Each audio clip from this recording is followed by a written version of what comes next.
Paimpont, c'est une ville qui bouge pas mal, hein. Dès que les Russes ont envahi l'Ukraine, tout le village s'est mobilisé. C'est vrai que les Ukrainiens, ils ont beaucoup souffert, hein. J'ai voté pour qu'on les accueille. Hervé Rioux, adopté à l'unanimité. En fait, ce sont des Syriens. Les Syriens qui viennent d'Ukraine. Non, de Syrie.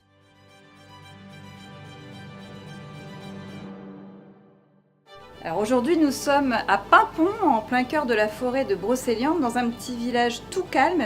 Contrairement à l'année dernière, presque à pareille époque, avec de tournages de cinéma et de séries de télé, avec notamment Nolwenn Leroy, qui était là, juste derrière moi, à l'église, pour une scène d'enterrement.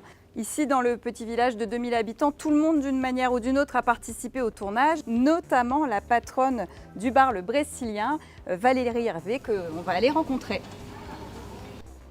Bonjour, je suis Valérie Hervé, la tenancière du bar Le Brésilien, où a été tourné il y a donc 1 an le film Les Barbares de Julie Delpy, donc une scène de bagarre dans le bar. Donc là, il y a le Syrien, donc Ziad Bakri, qui rentre dans le bar. Il s'en prend tout de suite à Laurent Lafitte et il lui donne un gros coup de poing. Et de là, Laurent Lafitte tombe par terre et tout le monde se jette, tous les clients qui sont dans le bar se jettent sur le Syrien. Et moi, je crie non, pas de bagarre chez moi !» Et voilà. Quel souvenir déjà vous gardez de ces 2 tournages qui vous ont annexé le bistrot? C'était une expérience extraordinaire, toutes les équipes de tournage dans le bar. C'était phénoménal. Je me suis beaucoup investie en fait dans les 2 tournages. Pour la série Brocéliande avec Nolwenn, j'étais derrière les caméras, j'étais avec les techniciens. Et pour l'autre, je suis derrière le bar, je joue mon rôle de patronne de bar. Et j'ai 5 figurants de Paimpont qui sont aussi mes clients. Alors, moi je suis sur la scène du marché. On va peut-être me voir de dos. Ah, il y en a une. Alors, non. Moi je pense que c'est une version quand même différente de ce que nous on vit au quotidien. Visuellement, effectivement, on reconnaît les bâtiments, on reconnaît le patrimoine en fait bâti. Mais après, ce qui s'est déroulé et puis l'ambiance, je pense que c'est autre chose. C'est un autre Paimpont. C'est pas c'est pas le Paimpont touristique, c'est pas le Paimpont dans lequel on vit en fait. Alors vous avez 3 cappuccinos et 1 grand crème. Ça vous fait 12,60 s'il vous plaît. Ah ben merci. Donc 12, 13.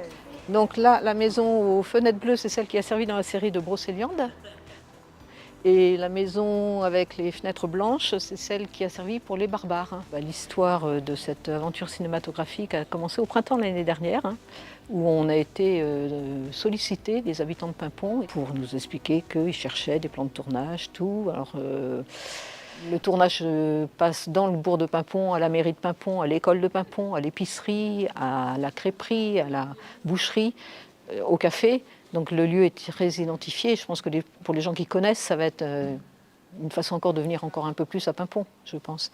Et puis une fierté pour les habitants d'avoir accueilli ce tournage de film.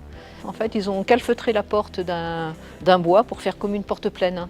C'est sur la façade de la maison où il avait été inscrit par des personnes mal intentionnées sans doute, les barbares en bleu, pour accueillir cette famille de Syriens. Le film, c'est vrai, quand vous avez votre maison qui est dedans, on a envie de la revoir parce qu'on ne voit pas tous les détails, tout ce qui s'est passé, tout ce qu'il y a, même si on a assisté au tournage, voilà, il y a plein de petites choses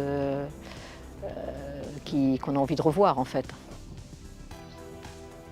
Paimpont, avec son château, ses lacs, sa forêt de Brocéliande, ses mythes arthuriens, est déjà une cité touristique.